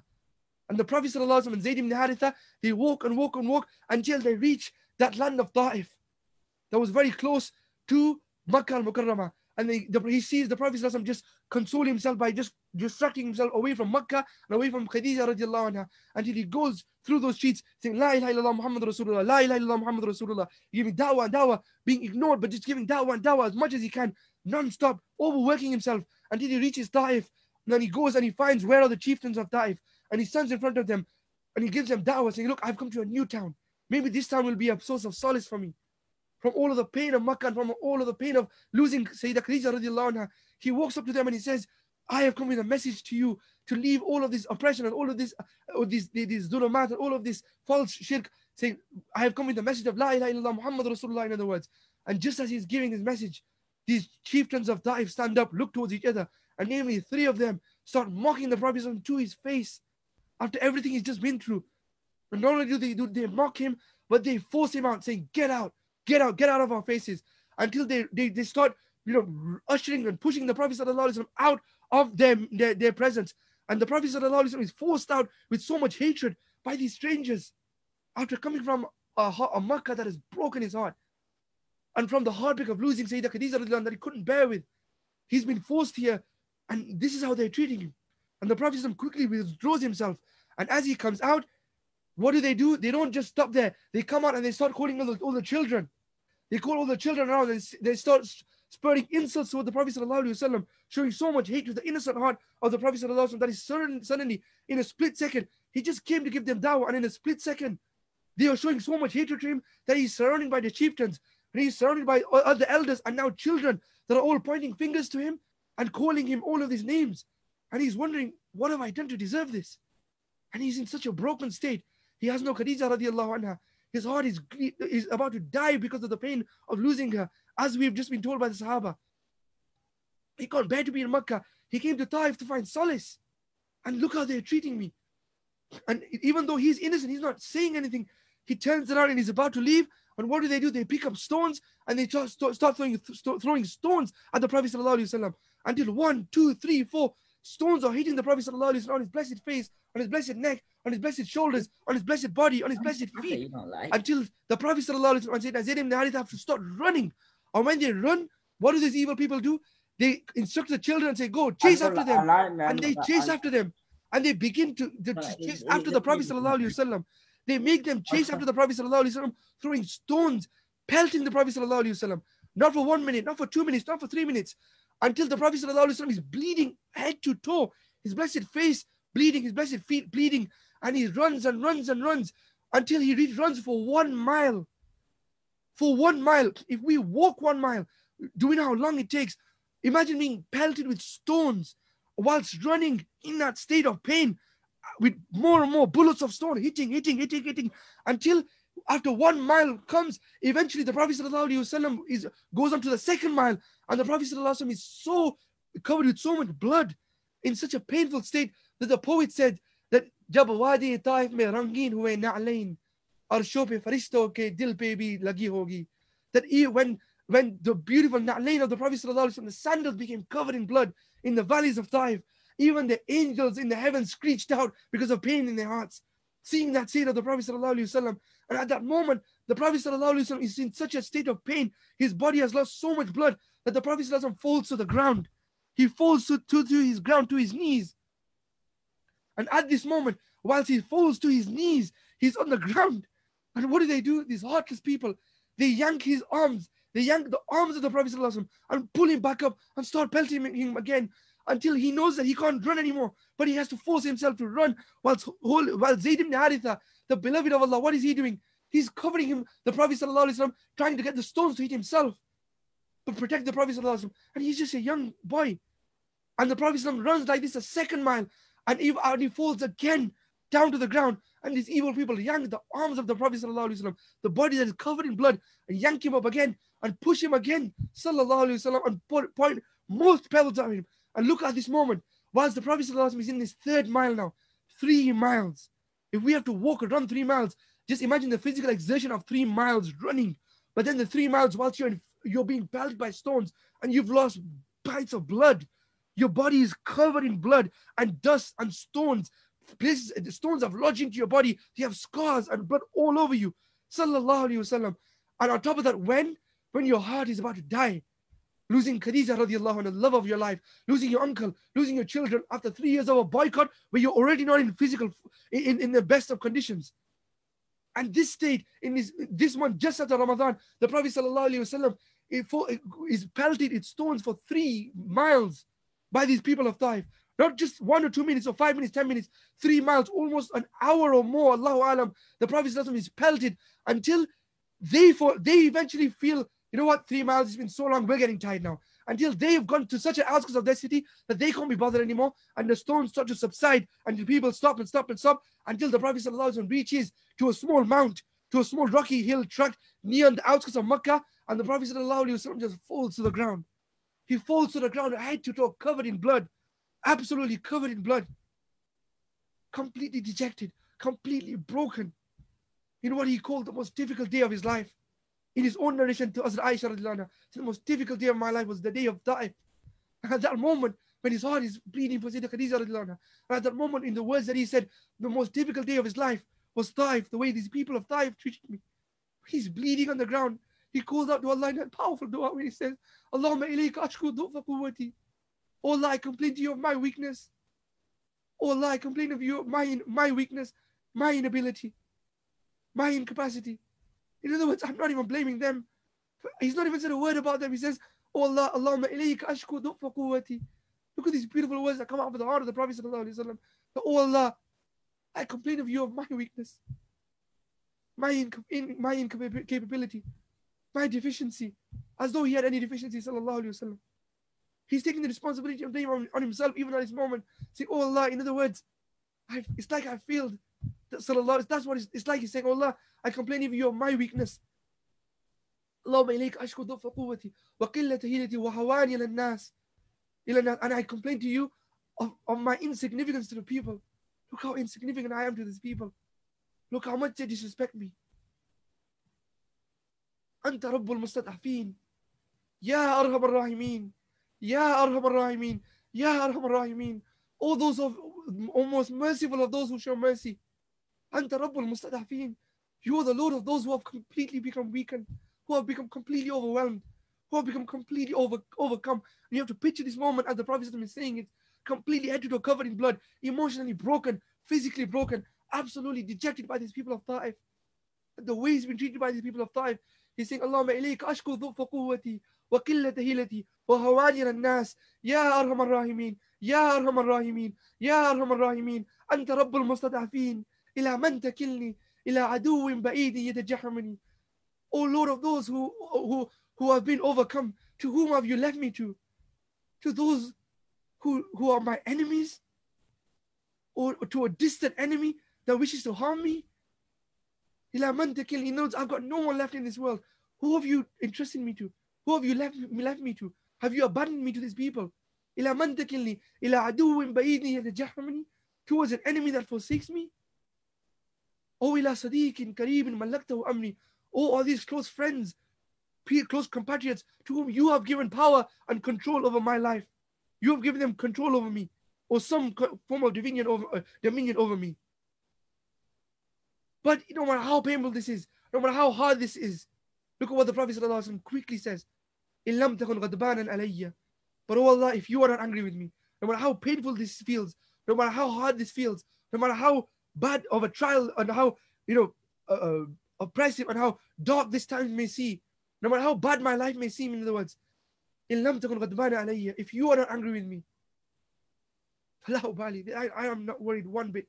Then I don't care. I'll take all of this happily. I am not concerned one bit, in other words. It doesn't matter. As long as you're not upset with me. As long as this isn't a result of your anger. As long as you're not upset with me. إِن لَمْ تَكُنْ غَضْبَانًا عَلَيَّ فَلَا أُبَالِي غَيْرَ أَنْ عَافِيَتَكَ أَوْسَعُ لِي. But your afiyah, your protection and well-being from such things is more pleasing to me. أعوذ بنور وجهك الذي أشرقت له الظلمات. I seek refuge and protection with your beautiful face, with the light of your countenance that cuts through and strikes through all darknesses and all oppressions in this world and rectifies every matter. وصلوا عليه أمر الدنيا والآخرة أن تنزل بي غضبك أو يحل بي سخطك ولك الأتبي حتى ترضى ولا حول ولا قوة إلا بك. I seek refuge in your beautiful countenance that cuts through all darkness and rectifies all good, all matters in this world and the next, from your anger descending upon me or from your wrath coming upon me. And I will continue proclaiming to you until I earn your happiness, until I please you, O my Allah. And there is no power, no might except with you, O Allah. These are the powerful words, that powerful dua of Taif that came out of the blessed mouth of the Prophet ﷺ in the most difficult day of his life, in the most difficult moment of his life, in his own words, the day of Taif, after he was treated so badly. These are the beautiful words, and I guarantee you, that beautiful dua is so beautiful that in every time you're in pain, when you recite these beautiful words, you will find a solace in your heart. Because these words are so beautifully universal that came out of the most difficult time and the most powerful state of the heart of the Prophet ﷺ. They have a special acceptance and a special power within them. And no matter what situation you're in, when you feel absolutely dejected in this world, know that the Prophet ﷺ faced that dejection for us. And he told us how to express that in his words. For when we pray that dua, wallahi, you will feel your pain. You will feel like these words are coming from your heart and explaining your situation. Allahumma ilayka ashku dhu'fa quwwati. Oh Allah, to you we complain of our insufficiency, to our failure, to our weakness, to our incapacity. Wa hawani al-nas, to our insignificance to the people. Ya arhamar rahimin, O most merciful of those who show mercy. Anta rabbul mustadafin. You are the Lord of those who have become overcome like us in whatever trial, this trial that we're going through. Ila man takilna, to who have you left us? To those ila aduwwin ba'idin yatajahhamani, to those who are distant enemies. Or ila sadiqin kareebin malaktahu amri, or towards the close friends who you have given some form of control or power over our lives. In lam takun ghadbanan alayya. But oh Allah, as long as this is just a test and you are not upset with us, if you were not upset with us, fala ubali, then I am not concerned. We are not concerned. We are not worried. It doesn't matter. We'll take it, inshallah, with your strength, with your happiness, and with your support. غير عافيتك أوسع لنا أوسع لي. But your afiyah is more pleasing to us, to me. أعوذ بنور وجهك الذي أشرق الله الظلمات وصله عليه أمر الدنيا والآخرة. And we seek protection with the light of your beautiful countenance that strikes through all darknesses, all oppressions, all things wrong, all pains, all problems, all issues, and rectifies every matter and makes good every matter in this world and the next. And تنزل بغضبك أو يحل بسخطك, from your wrath or your anger coming upon us, Allah protect us from that always. Ameen ya Rabbal Alameen. وَلَقَدْ أَدْبِي حَتَّى تَرْضَى. We will continue proclaiming our heart's desires and pains to you, Ya Allah. This is how Rasul sallallahu alaihi wasallam did. حَتَّى تَرْضَى, until you become pleased with us. وَلَا حَوْلَ وَلَا قُوَّةَ إِلَّا بِكَ. And no matter what we're going through, there is no power and no might except with you. And no sooner does the Prophet sallallahu alaihi wasallam complete this dua, that to the powerful words of this dua, look at how Allah subhanahu wa ta'ala responds. Jibreel Islam comes down from the seventh heaven. He darts himself down at the speed of light, comes in front of the Prophet sallallahu alaihi wasallam. With him another angel comes down and said, Ya Rasulullah, at these beautiful words, at the pain and the cries of your heart, Allah subhanahu wa ta'ala sent down the archangel of all of the mountains of the world, the Malakul Jibal, the archangel of every mountain in the world, every earthquake, every tremor, every event that happens through the earthquake and through the tectonic plates of this world, in other words. That Malakul Jibal, Allah sent him, saying, leave your post, go to my beloved and ask him what he wants, saying, deal with these people however you want. Whatever you say, you wish my command. Whatever you say, I will destroy Makkah and Taif. Both of these people, those who harmed you physically, those who broke your hearts, those who stoned you and pelted you, you say the words, they will be forgotten from the face of this earth. Makkah will be destroyed. In other words, even if it has the Kaaba, you hurt the heart of my beloved, I will even destroy Makkah. That is how much Allah loves the Prophet sallallahu alaihi wasallam, and that is the power of this beautiful dua. And the Malak al-Jibal stands in front of the Prophet sallallahu alaihi wasallam, covered in blood, absolutely broken, unable to stand. The one who is already in the pain of losing Sayyidah Khadija radiallahu anha, the one who is in the pain of losing his family and losing everything, the 3 years of the boycott, and the one who's just been pelted head to toe, dejected and absolutely broken, physically, emotionally, morally, and emotionally, in every way he is broken. He can look towards Taif and he can look towards Makkah, and there was 2 massive, huge mountains. And the Malakul Jibal says, I will take these 2 mountains, smash them, and destroy these people. You want me to do it? I'll do it right now, Ya Rasulullah.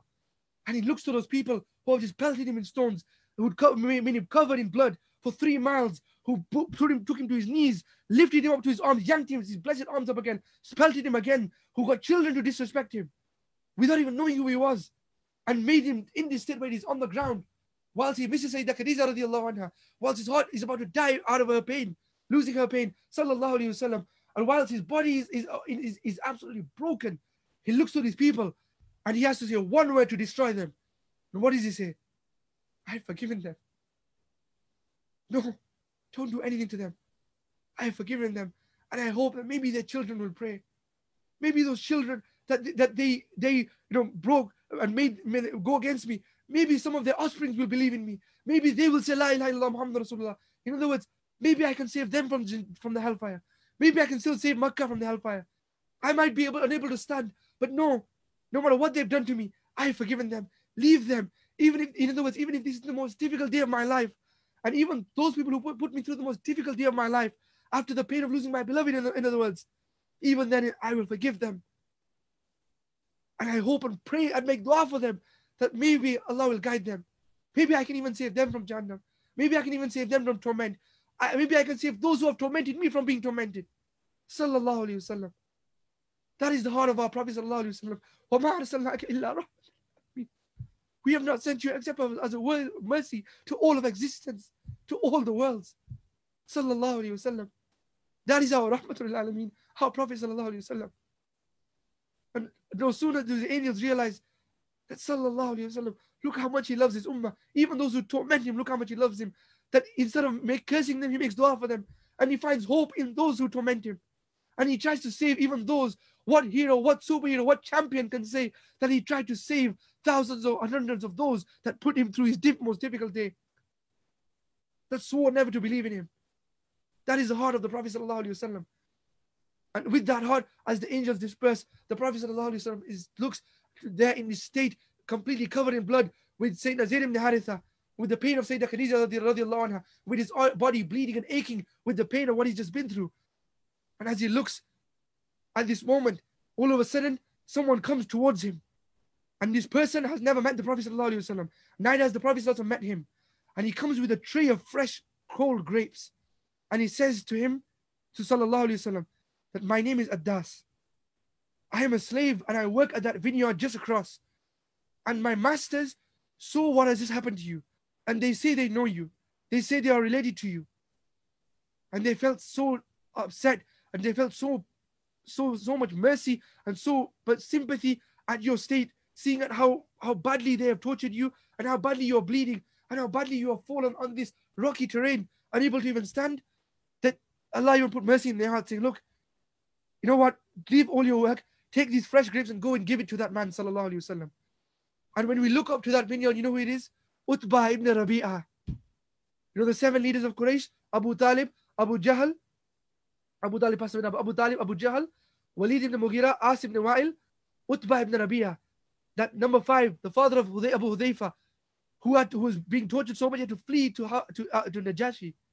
That Abu Utbah and his other son, Shayba, no matter how bad they are, even them, and this gives us a sign that how hard the day of time must have been for our Prophet Sallallahu Alaihi Wasallam, that even those enemies that would be so merciless, even they felt sorry for the Prophet Sallallahu Alaihi Wasallam that day.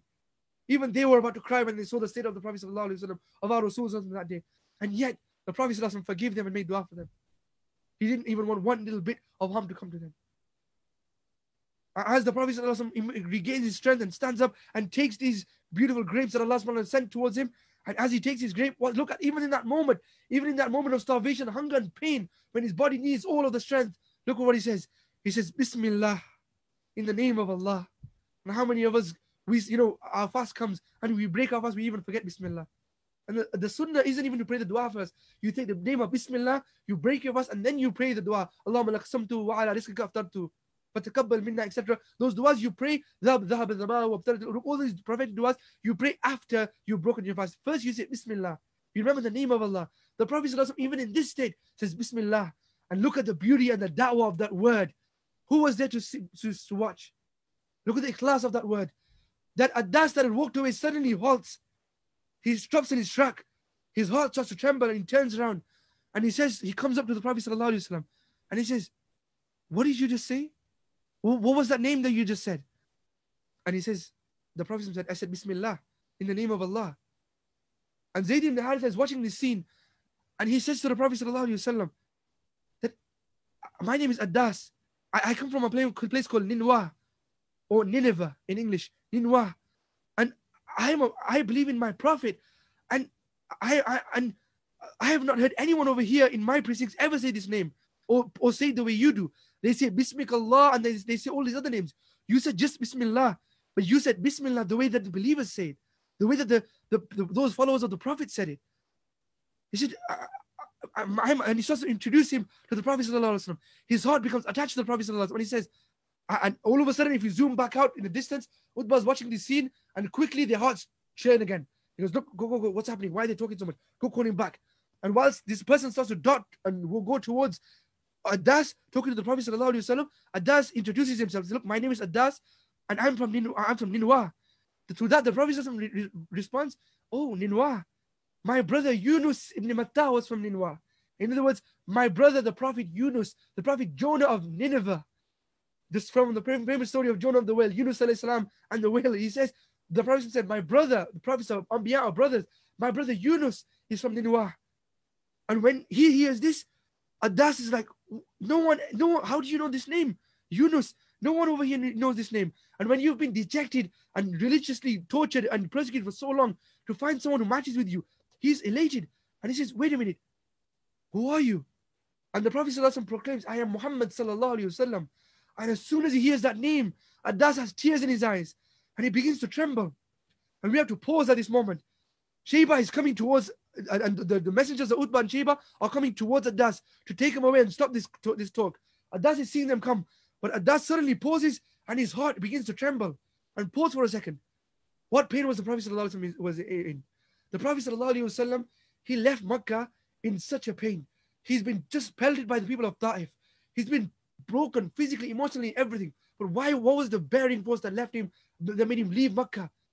The pain of Sayyidah Khadija radiallahu anha. His heart was so broken because whenever he was being in pain, who would come to the rescue? Sayyidah Khadija radiallahu anha. And right now he's in the ultimate pain. But who isn't there with him? Sayyidah Khadija radiallahu anha. She isn't there to give him solace.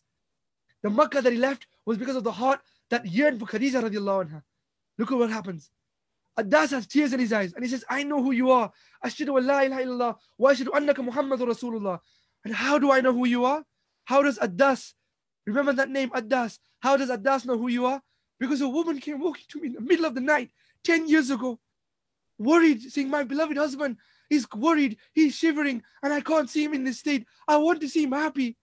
He says an angel came to him and said this to him. No one in my time knows how to help him. I've been to my cousin Waraka, but I need more assurance. I come to you, O Adas. You must know how to console him. And I told her whatever I knew, and she went back. She came in the middle of the night to him, Adas, because of how worried she was. Imagine at this moment now, she isn't alive in body, but in spirit, the love of Sayyidah Khadija radiallahu anha never gave up. In life, she loved him, and in death, she loved him. Because even at that moment when the Prophet was broken, who came to the rescue? Khadija radiallahu anha. It was her love and her footsteps in the middle of the night, frantically going, out of concern for him, sallallahu alayhi wasallam, that brought Adas there that day, saying, Ashhadu an la ilaha illallah wa ashhadu annaka Rasulullah. Because Allah knew that even if 1,000 people went against the Prophet sallallahu alayhi wasallam, saving just one, getting just one to la ilaha illallah Muhammad Rasulullah would console the heart of the Prophet sallallahu alayhi wasallam. And whose efforts did whose footsteps, which blessed feet brought that upon the heart of the Prophet sallallahu alayhi wasallam, that relief? Khadija radiallahu anha. She isn't even alive and she's bringing joy to the heart of the Prophet sallallahu alayhi wasallam. How painful and how happy, but yet how painful must the heart of the Prophet sallallahu alayhi wasallam be missing Khadija radiallahu anha. How integral must our mother have been to the Prophet sallallahu alayhi wasallam. May Allah bless her. And this is a time and a state where the Prophet sallallahu alaihi wasallam is so bewildered. But no matter what happens, he sallallahu alaihi wasallam has to go with this newfound strength that has come to his heart through the means of an acceptance, asbab of Hazrat Khadija radiallahu anha. He stands up and he comes with Zayd ibn Haritha, and he gains the strength to look back, to face Makkah again, through the love of Khadija radiallahu anha that consoled his heart once again, even though she wasn't even in this world. He could walk in this world again and go and face Makkah again, because of the love of Khadija radiallahu anha that lived in the heart of the Prophet sallallahu alaihi wasallam. Even if she wasn't walking around him, she was always in his heart. And as Aisha radiallahu anha said, that a day never did one day go that the Prophet didn't remember Hazrat Khadija radiallahu anha, as though she was alive around him sallallahu alaihi wasallam. That's almost as though, in other words, as it is. And the Prophet sallallahu alaihi wasallam, that newfound strength from Allah subhanahu wa ta'ala, walks towards Makkah. He marches, he faces Makkah again, that city that became so painful, with Sayyidina Zayd ibn Haritha. And where does he go? He goes back to Makkah, goes back to that beautiful mountain, goes back into that cave of Hira where it all began. And he goes back into that mountain and sits there peacefully and silently, looking at the walls where 10 years ago, in the same place, his life changed forever. And as he looks towards his walls, he sends a message to Makkah. Because remember, when he left Makkah, he was forced out of Makkah. And it was like a good riddance, na'udzubillah, from those evil kuffar. But the Prophet wasn't done with Makkah yet. Allah wasn't done with Makkah yet. The Prophet's mission will continue. He has to revive the Kaaba. The Kaaba is yearning for him. The Haram is yearning for him. And all those who goes to the Haram are yearning for the Prophet to go back and complete his mission, because he will never be defeated. He won't be left. He won't be exiled from Makkah or Taif without being triumphant. He will continue to go into those lands. But the Prophet look at the state he's in. He's in such a state of difficulty that he can't even enter into Makkah if he enters, he'll be killed. Into his own homeland, if he goes, he'll be killed. So he has to send message upon message to the different leaders of Quraysh to try and give him some kind of sanctuary. Because like we said, this is a form of tribalism and clans. If you had a clan or tribe protecting you, no one could touch you. And right now, he isn't even in a position to go to Banu Hashim, because the leader of Banu Hashim, Abu Talib, has passed away. So he sent messenger upon messenger until they came back and said, nope. Every one of them rejecting him. Until Mut'im ibn Adi, one of those few individuals, Mut'im ibn Adi, this name, Allah chose him. He was the one who said, look, whatever happens, I will grant sanctuary to Muhammad sallallahu alaihi wasallam. And Allah put that mercy in his heart until Mut'im ibn Adi granted safe passageway and entry back into Makkah, until the Prophet sallallahu alaihi wasallam has to come in back into Makkah, walk into the streets, those painful streets, but with Sayyidah Khadija in his heart, inshaAllah, walking through those streets and entering back into that home, to his beloved Sayyidah Fatima radiallahu anha, to his beloved Sayyidah Kulthum radiallahu anha, Ali radiallahu anha, who's now growing into teenage years and slowly going into the home of his father again, who's just passed away. Remember, Ali radiallahu anha has also gone through such pain that he's lost his father. And these days go by where the Prophet sallallahu alaihi wasallam has to now stand back and go into a Makkah that is at its harshest, all alone, with his Sahaba, Sayyidina Abu Bakr radiallahu anhu by his side, Sayyidina Umar radiallahu anhu by his side, Sayyidina Hamza radiallahu anhu by his side, Sayyidina Bilal radiallahu anhu by his side, saying, Ya Rasulullah, we're with you till the end. We are with you. I mean, Sayyidina Khadija radiallahu anha, in his heart, he walked through the streets of Makkah, declaring, La ilaha illallah, Muhammadur Rasulullah, showing them that you can't break me. No matter how much you do, no matter how much happens, even if you bring me to my knees physically, my heart will always beat with Allah, Allah, Allah, La ilaha illallah, Muhammadur Rasulullah. And I will continue, as I said, those words that he said, that I will keep on going until either the word of Allah echoes through this world or I die in the process.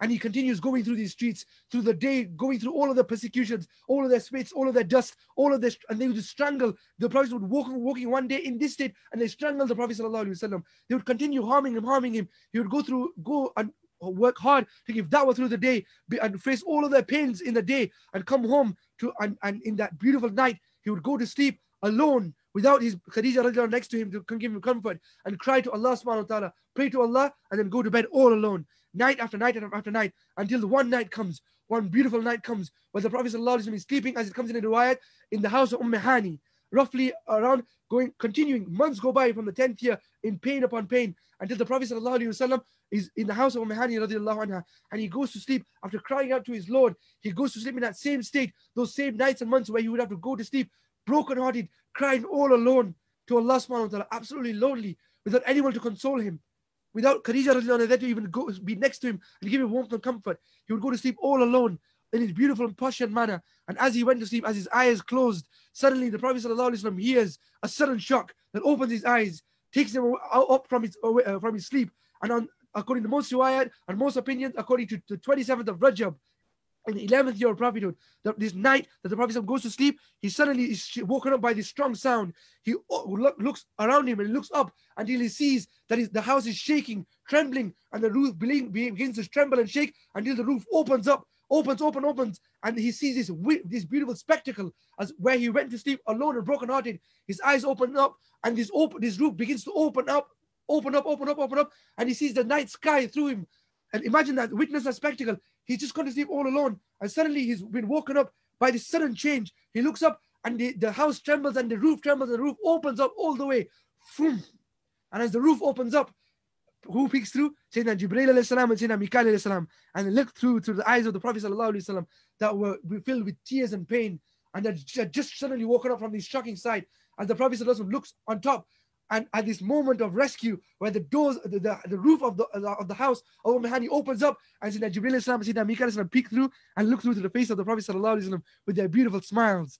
And as they look towards each other, we have to pause at this moment because we have gone over time, and find out what happens next. Continue. We hope that we can continue tomorrow, if there is a day of Ramadan, InshaAllah. And if there isn't, we hope that InshaAllah we can continue either after Ramadan or next Ramadan, whenever Allah subhanahu wa ta'ala grants us the opportunity to continue with the seerah of the Prophet sallallahu alaihi wasallam.